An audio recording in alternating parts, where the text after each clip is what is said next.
Bonjour et bienvenue sur À ma place, le podcast qui t'accompagne pour oser être toi-même, avoir confiance et remettre du sens dans ta vie. Donc si tu es une femme douce, sensible et réservée, que tu te brides par manque de confiance et par peur du regard des autres, ce podcast est pour toi. Aujourd'hui, il est temps de prendre ta place et de t'affirmer sans peur du regard des autres. N'hésitez pas à vous abonner et à cliquer sur le bouton j'aime pour soutenir ce podcast. Aujourd'hui, j'ai une question pour vous. Pourquoi attendre la perte d'un être cher pour prendre conscience de la valeur de la vie ? Pendant des années, j'ai eu l'impression de passer à côté de ma vie. Vous savez, il y a ce train-train, métro, boulot, dodo, et le temps passe, et puis on a l'impression que voilà, on est dans le flot.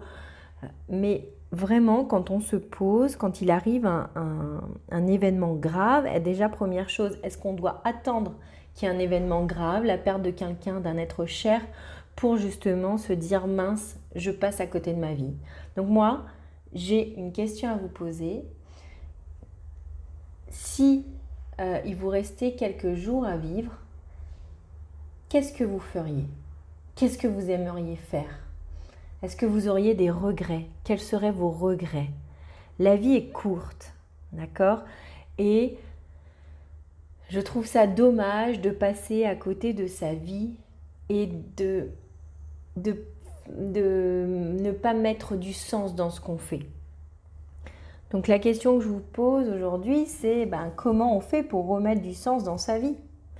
Est-ce que vous avez envie de remettre du sens dans votre vie ? Parce qu'il y a des personnes qui sont tellement dans leur train-train quotidien que voilà, la vie c'est comme ça et puis c'est une fatalité et on n'en parle plus. Moi aujourd'hui, j'ai décidé de remettre du sens dans ma vie. J'ai quitté l'éducation nationale parce que l'éducation nationale, par rapport à ce qui était proposé, ne correspondait plus à mes valeurs. Mes valeurs sont l'amour, la justice, la contribution. Et ces valeurs-là n'étaient pas nourries suffisamment parce que j'avais tellement envie de contribuer, tellement envie d'aider, mais on était tellement,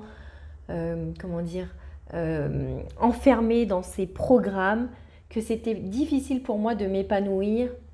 Et donc je m'investissais énormément. Et finalement, j'avais plus le temps pour profiter des miens alors que l'amour fait partie vraiment des valeurs très importantes pour moi. Et j'oubliais complètement tout cela. Donc première question à vous poser, est-ce que la vie que vous vivez actuellement nourrit vos valeurs ?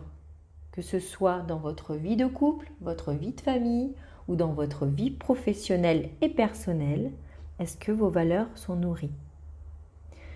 Deuxième chose, l'environnement.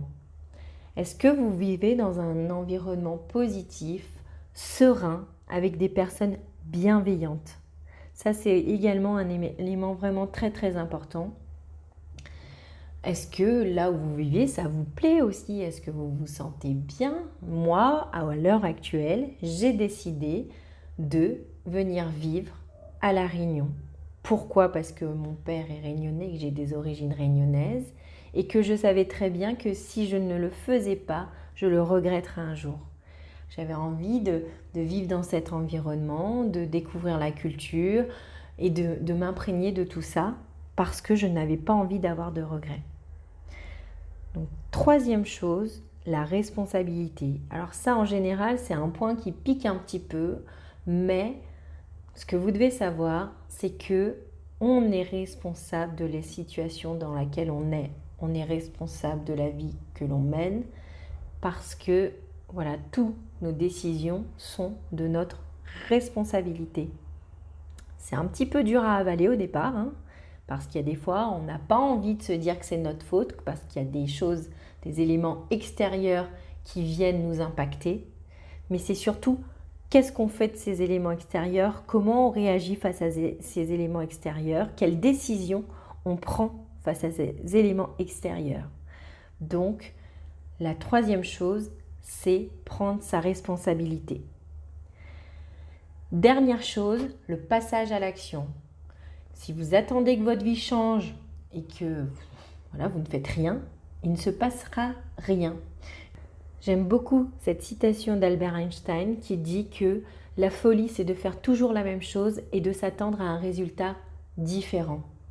Donc si vous avez envie de remettre du sens dans votre vie, si vous avez envie de changer de vie, il va falloir faire les choses différemment et passer à l'action.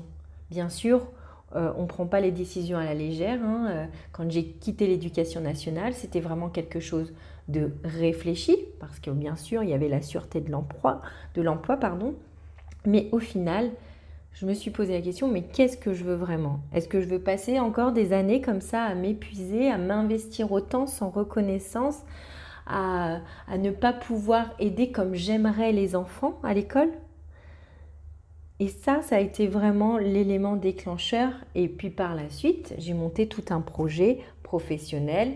Voilà, je me suis formée aux neurosciences. Entre-temps, je m'étais déjà formée aux intelligences multiples et aux stratégies d'apprentissage. Donc il y a tout un cheminement à faire. On ne prend pas les décisions à la légère, mais il faut déjà mettre un pied devant.